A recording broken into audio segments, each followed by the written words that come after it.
नमस्कार दोस्तों, डिफेंस प्रकरण मैनुअल 2025 की हमारी विशेष सीरीज में आपका स्वागत है। आज हम एक बहुत ही महत्वपूर्ण विषय पर बात करने जा रहे हैं। चैप्टर 4 खरीद प्रक्रिया के चरण।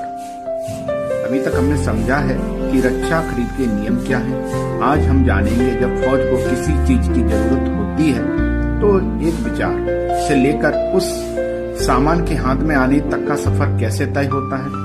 यह एक चरण दर चरण प्रक्रिया है जिसे आज हम विस्तार से समझेंगे। जैसे SOC, RFP, aeon, RFP, PC, TEC, CNC, EAS.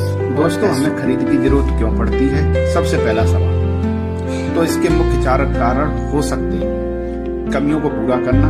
मान लीजिए एक रेजिमेंट के पास 100 ट्रकों की ऑथराइजेशन है, लेकिन उसके पास 80 ट्रक ही बचे, तो जो 20 ट्रक की कमी को पूरा करने के लिए खरीद की जाएगी। नई जरूरतें, एड हॉक नीड्स।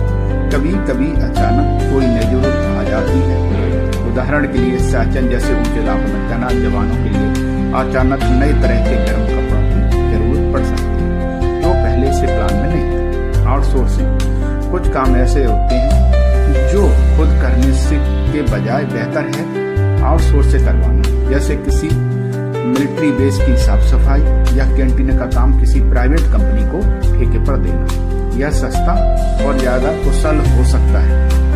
रखरखाव। हमारे पास जो पहले से सामान है उन्हें चालू रखने के लिए स्पेयर पार्ट्स और सर्विसिंग की जरूरत होती है। ये भी खरीद का बहुत बड़ा हिस्सा होता है। तो इन 4 कारणों से खरीद की प्रक्रिया शुरू होती है। अब जब जरूरत तय हो गई तो पूरी प्रक्रिया कैसे चलती है यह समझते हैं। सबसे पहले एसओसी तैयार करना कि सामान हमें क्या चाहिए और क्यों चाहिए। एओन, एक्सेप्टेंस ऑफ नेसेसिटी, यानी सीएफएस से मंजूरी लेना।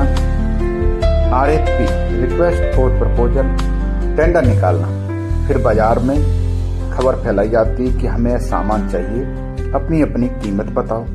तकनीकी कमेटी, टेक्निकल एवोल्यूशन कमेटी, जो कंपनियां आगे आते हैं उनके सामान की क्वालिटी चेक की जाती है।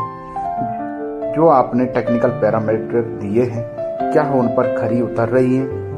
उसके बाद CNC, commercial negotiation committee, rate पर बात करना। सबसे कम दाम वाली कंपनी के साथ बैठकर और दाम करवाए जाते हैं। कॉन्ट्रैक्ट ऑर्डर देना और अंत में डील पक्की करके सामान का ऑर्डर दे दिया जाता है। यह एक ओवरव्यू था। अब आइए हर स्टेप को थोड़ा गहराई से समझेंगे।